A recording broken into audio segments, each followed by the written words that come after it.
بەنسبەت بەشداری بە نێودەوڵەتیکردنی کێسی هەڵەبجە لای هەمووان ڕوونە ئێستا بە ئێستەیشەوە لە جیهانە کاتێک تاچێکی کورد هێندە ئاڵێ کوردستانی و هێندە ئاڵێ هەڵەبجەین چونکە هەڵەبجە ناسنامەیە کە کوردی پێناسرێتەوە ئەمە یەکەم. دوام ئێمە چاوەڕوانەکەین زۆربەی قۆنسوڵ و سەفیرەکان بەشداری بکەن. خۆتان نزانن نوێنەری وڵاتان لە قۆنسوڵ و سەفیر و مفەوەز و ئەمانە خۆی بینێتەوە لە چوارچێوەی سەفارەتەکانە.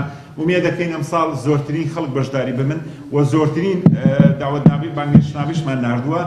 هاتنی ئەوان مەبەستی سەرەکیمان دوو شتە: یەک ناساندنی هەڵەبجە زیاتر، دوو گەشەکردین.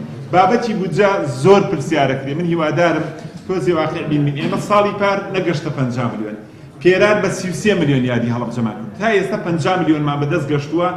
بە هەر 3 ساڵەکەەوە تەسەورەکەم ناگاتە یەک پانێڵ یاخود یەک دیبەیتی چەند ڕۆژی لە سلێمانی یاخود لە هەولێر کە بۆ دیبەیتێکە گیرێت. یعنی ئەم مەبلەغە بەڵام خۆسپاس ئێمە ئەوەی داوامان کردووە بەشێکی باشیان بۆ دامینکردین، بەڵام هەوڵماناوە زیاتر ئێمە خۆمان بناسیێنین لەوەی کە بین کۆمەڵێک کار لە ڕێی مادەوە بکەین. نەخێر کارەکان زۆربەی هەر زۆریان کاری خۆبەخشی.